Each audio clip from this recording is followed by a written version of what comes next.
dowladda ruushka ayaa waxay ka digaysaa inuu dhaco dagaalka saddexaad ee dunida. madaxweynaha dalkaasi ruushka Vladimir Putin labadii maalin ee la soo dhaafay wuxuu qaatay go'aano aad u adag, wuxuuna gantaalo aad u culus ku weeraray gudaha dalkaasi Ukraine oo ay ku jirto caasimadda dalkaasi ee Kiev. madaxweynaha ruushka ayaa waxa uu sheegay in ruushka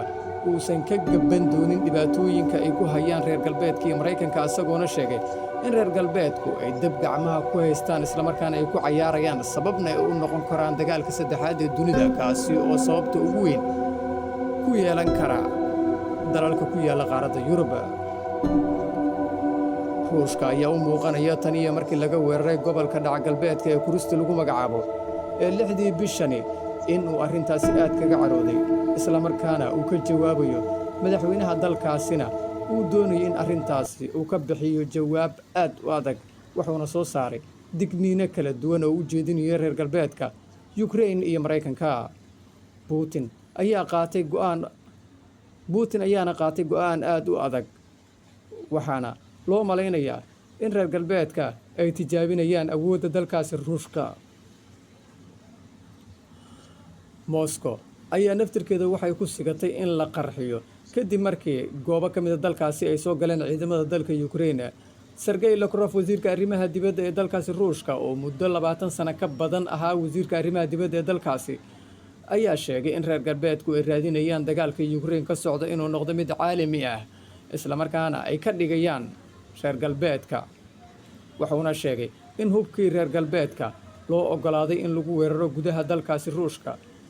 Putin ayaana arrintaasi aad uga carooday tan iyo sanadkii 2022 waa markii ugu horreysay ee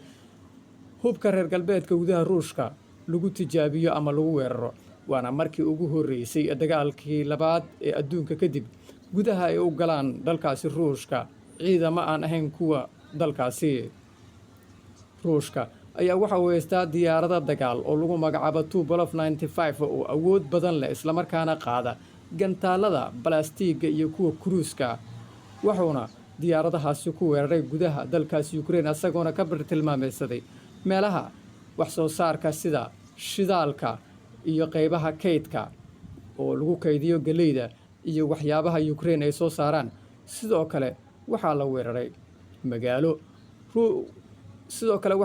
magaalo Ukraine ay ka soo saarto dhuxusha, isla markaana ah magaalada ugu weyn ee dhuxusha ay ka samayso oo ay ku yaalaan warshado. halkaasna waxaa dhaqaale aad u xoog badan uu ka soo galaa meeshaasi dowladda Ukraine. magaaladani oo Pokrovsk lagu magacaabo waxaa aad u danaynaya isla markaana inuu qabsado rabo ruushka oo weeraro kala duwan ku hayo, waana magaalo la sheegay inay istiraatiiji tahay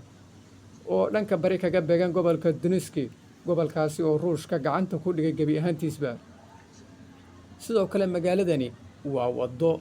isku xirta gawaarida ay isticmaalaan iyo tareenada ciidamada dalkaasi Ukraine, isla markaana hubka iyo saanada u geysa ciidamada dalka Ukraine ee ka dagaalamaya gobolka Donetsk dhanka xiga.